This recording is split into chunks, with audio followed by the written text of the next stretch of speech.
Poetry is an art that is often hard to interpret, sometimes esoteric, and always an intellectual challenge. Poet Rita Dove wants to erase these generalizations and dispel the misconception that poetry is a lofty art. In her new post as Poet Laureate of the United States, she will spread the word that poetry today deals with all the critical issues of our times, the same ones we face in our relationships, in our homes, in our streets, and communities. She is the winner of the 1987 Pulitzer Prize for Poetry. Her recent publications are selected poems, which includes her most famous work, Thomas and Beulah, and Through the Ivory Gate, which is her first novel to date. And I'm very pleased to have her here. Welcome. Thank you. I should say welcome back because we have done this before, and it's great to see you again. I knew you when you were only a poet and not the Poet Laureate. Listen to what the Washington Post said about you. It said, "No one would call the newly chosen Poet Laureate, 40-year-old Rita Dove, a victim of undue optimism about her job. Quote, 'It'll probably ruin my life,' she said upon accepting the appointment, 'but it is an incredible honor.' Ms. Dove, a wonderful choice, has her work cut out for her. The laureateship now in its 8th year isn't listed in the Prune's book of super difficult federal jobs, but I lost my place here, but it has prime aspects, one of which is a heavy burden of vague expectations that the incumbent will do something for poetry or in some obvious way be a poet. What are you going to do, or what do you want to do for poetry?" What I really want to do for poetry is reduce the anxiety level that people have when they hear the word. That's the first step. Yeah. That's something I don't understand, that somehow doesn't relate to me, somehow it's somebody off there who gets it, and I don't get it. Up in an ivory tower, writing about things that don't matter to the everyday man or woman. And my experience has always been that poetry actually is a witness for life, and it has to be right in the thick of it. So where does this misconception come from? That's what I'm trying to explore, and I'm going to try to bring poetry in a way back into the loop. Where does the misconception come from, you think? I mean, how did it get that way? I think one reason it's like that is that poetry is not a real part of our lives. And when we get poetry in our lives, it's usually in the form of having to interpret it early on in school. Find the right answer, find the right symbol. Right. And there's a place for all of memory. that too. Or rote memory, without having a poem that really relates in an obvious way, let's say, to a 7th grader's life. Mm-hmm. And so I think that in a way, as much as I think the classics are wonderful, and I grew up on them and I love them, that in order to introduce, let's say, recalcitrant people to poetry, you should find poems which are more contemporary, which have a more obvious connection to their lives. And let students, let pupils read those poems, read them aloud, read them to each other, and then let it sit for a while. Just let them think about it. Here's what's interesting to me. It is that poetry is, that so much of life is about emotion, about your passion for your family, for your lack of passion for your work, or passion for your work, your passion for your activities, for love, for sex, for work, for sport, all of that. Yeah. And poetry is about the expression of passion. Exactly. You know, yeah. and somehow this connection is not made. It's not made. And understood that it is the most lyrical expression of these passions. Well, it's very funny because when I give readings or when I am at places where other people have given readings, I always find that someone comes up and says, "I didn't know poetry could be like that." Sometimes just hearing it spoken by the poet or by someone who can really say it well can open up, can break down those barriers. And I think sometimes the printed page is what gets people. They say, "Oh, it's so short that it must be impenetrable," right? Right. And I think also our need to know, our need to have information works in a way against some of the mystery of poetry, which sometimes can move you in a way that music does. It's not something you can really put into words again, but you can read a poem and be profoundly moved by it without being able to say exactly what every single thing means in it. But that's all right. How are you going to change this? Well, I've got several plans. One of the things I'd like to do is to set up with school children kind of town meetings on poetry, so that we can set it up through closed circuit television, so that I go through, or telecommunications, so that I can talk with several classrooms at a time. One of the first problems is how to get to a lot of people at once without burning out within a month. And so by doing that, particularly at the grade school level and the junior high school level, I can actually talk face to face with more than one classroom. Another thing I'd like to do is to combine poetry with other media. I have a program set up at the Library of Congress in February where 2 poets will be reading, and there will be a jazz group at the same time. We're going to alternate and see how it works. Because I've done that myself. I think that both poetry and music are about listening to something that's being said or played. What's the difference in listening to poetry? What is the oral impact of it? Well, poems can tell stories or they can relate a moment, but the way something is said, the way it almost falls over the tongue, is as important in poetry as, in fact, what is being said. I think a poem convinces you in many ways, and it convinces you not only because it says something that you think is true, but because somehow the sounds of it are beguiling. And poetry really began combined with dance, combined with music. You know, the poet actually spoke to music. So the element of music is still there. Do you, as a poet, do you write with a sense of the ear? Oh, absolutely. You have to. I have to. I end up saying it aloud. I mean, or I find myself whispering it. And if it doesn't work when you say it, it doesn't work. Usually that's true. I've found that if I trip over it while I'm saying it, something is wrong. Not just in the sound of it even, something but is in wrong. the structure. Yeah, and something even deeper. Something's wrong in the way I'm getting at it. Yeah. How do you write poetry? I mean, what?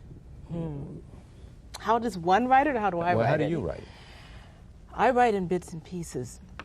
I keep a notebook. I keep several notebooks, and I write. Sometimes I don't even begin at the beginning. I start with something very small. I start with a detail, an overheard bit of conversation, the color of someone's scarf, and I go from there. And it kind of accrues. Very often I'm working on several poems at once. I mean, obviously not absolutely at once, but for an hour I work on one, for an hour I work on another, and they kind of bounce off each other. But the whole act of writing is still very mysterious to me.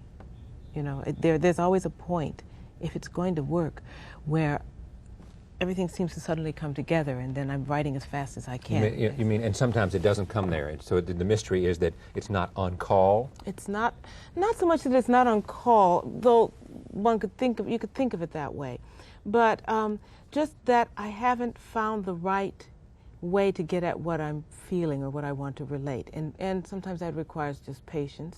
Not every poem works. Not everything comes to be.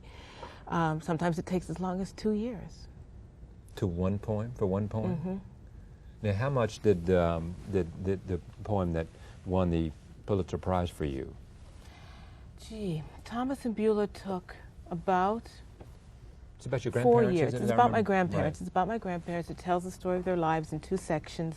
First section is my grandfather's, and the second section my grandmother's.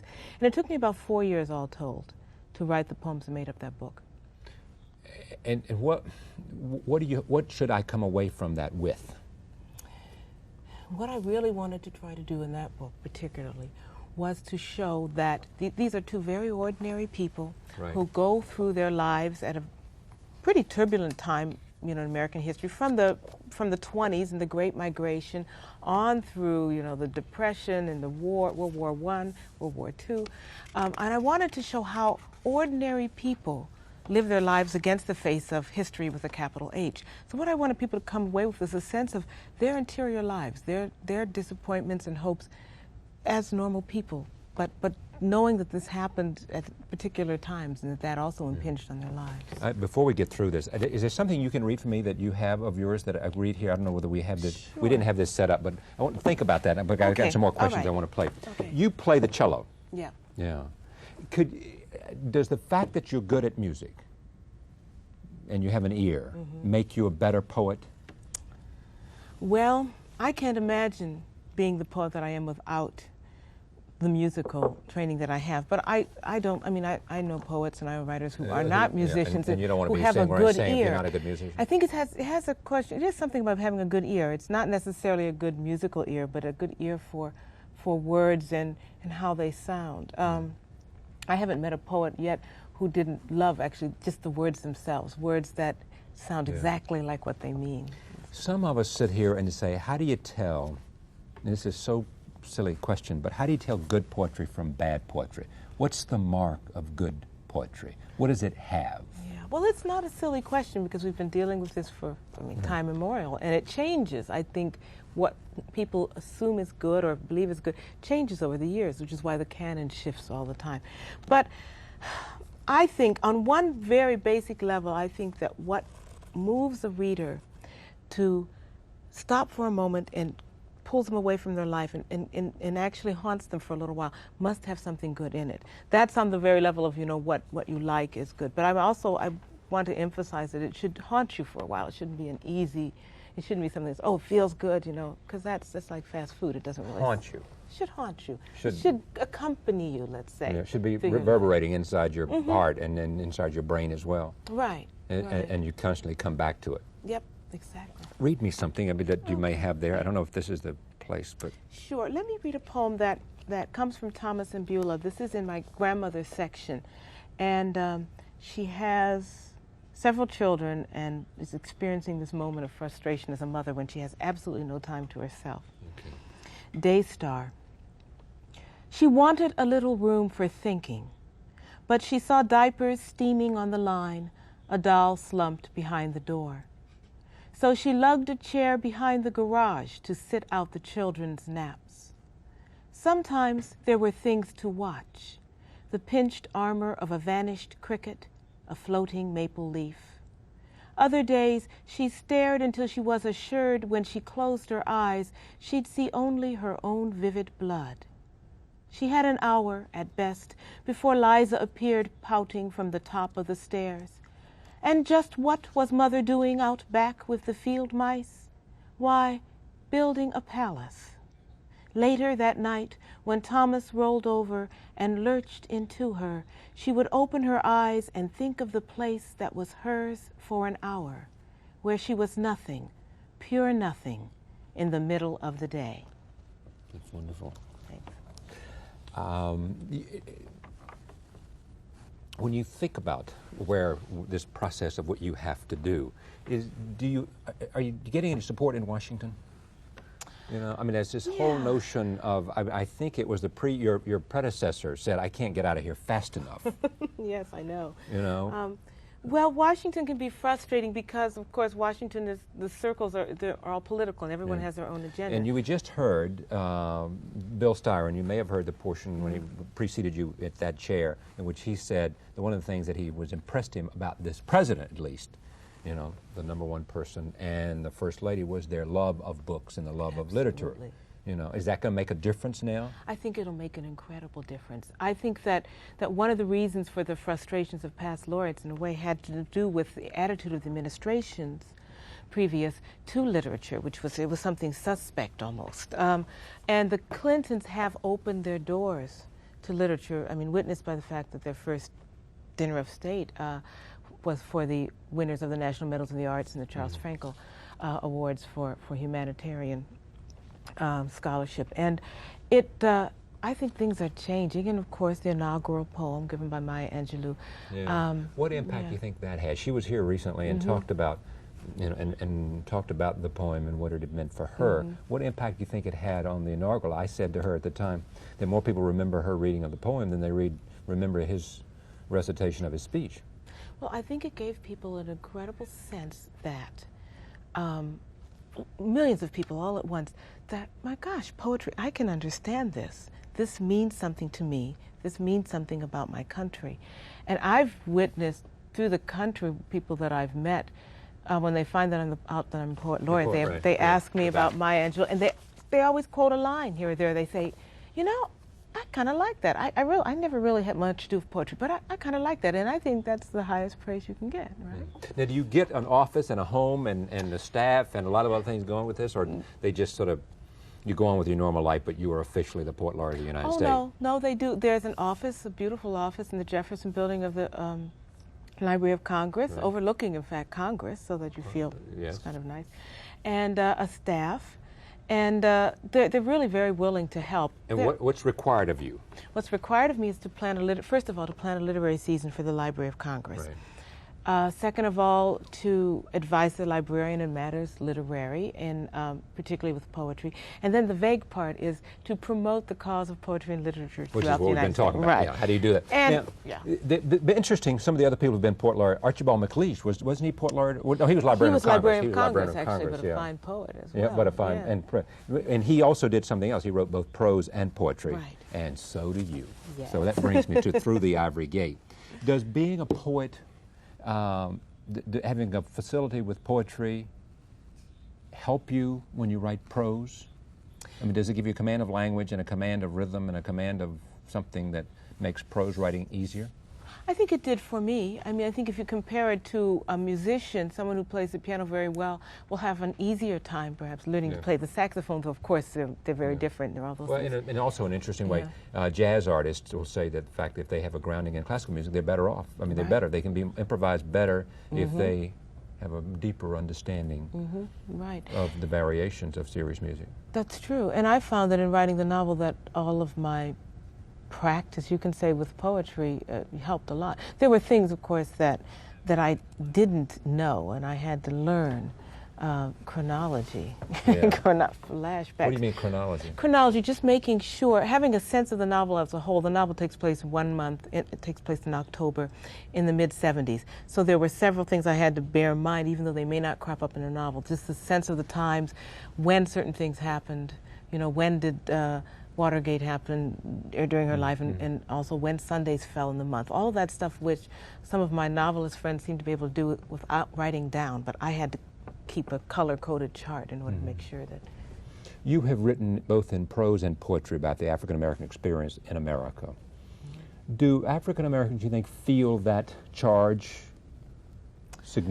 deeper because of their own heritage?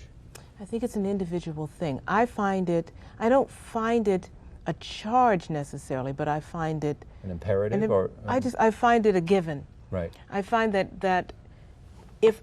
My number one obligation, I think, as a writer, is to write the best I can. The next one, which is practically equal to that, is, of course, to be honest, and I think that's actually contained in writing the best I can.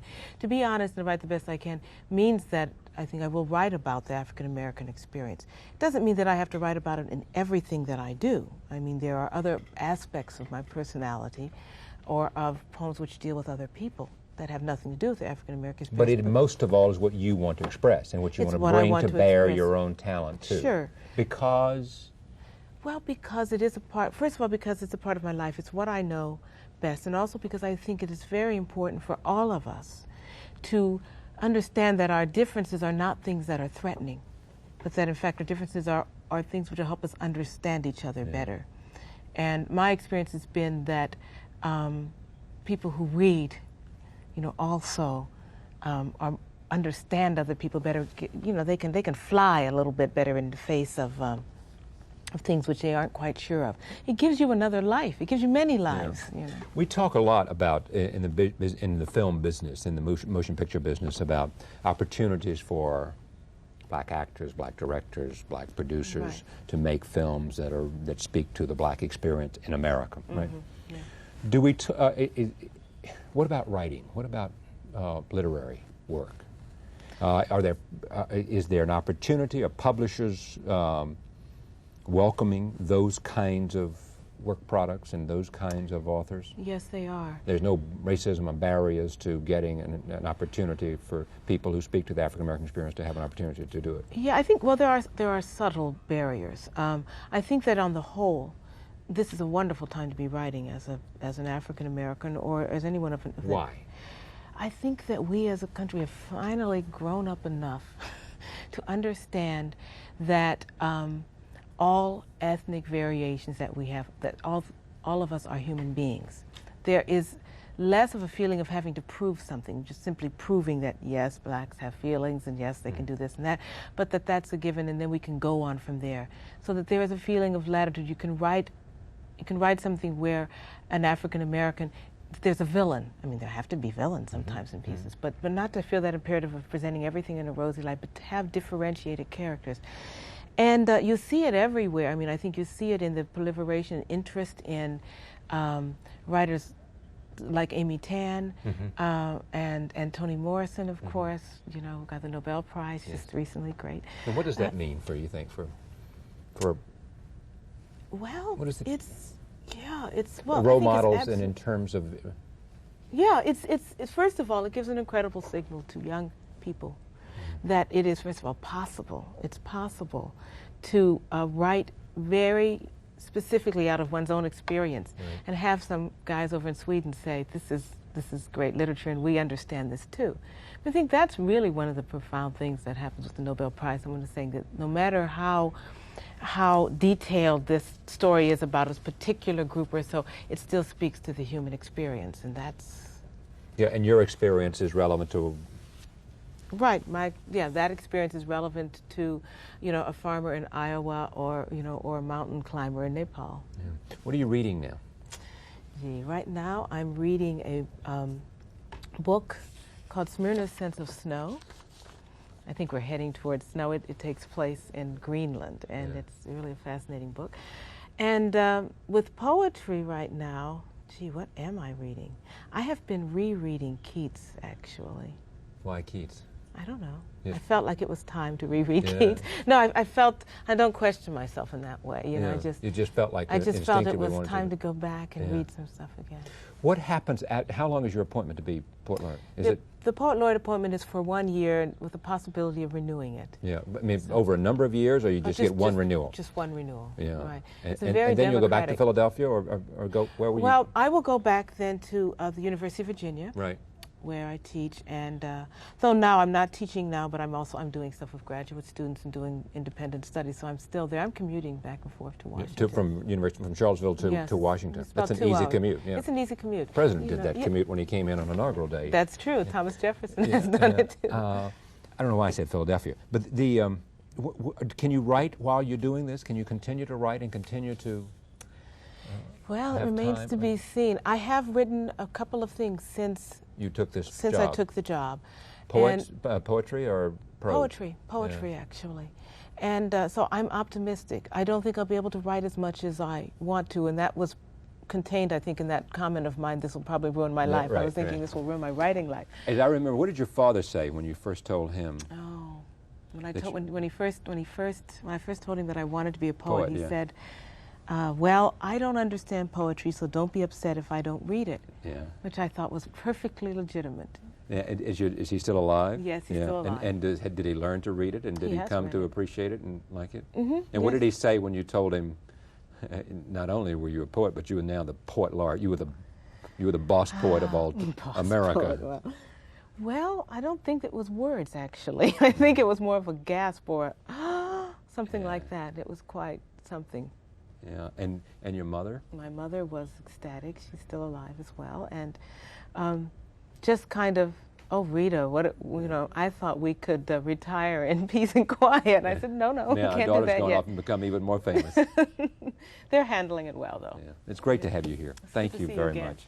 Pleasure, very much. Rita Dove, the Poet Laureate of the United States. It is always good to see you. Thank you. We thank you for joining us this evening for Poetry and Prose from Rita Dove and William Styron. We'll see you again next time. Thanks for watching.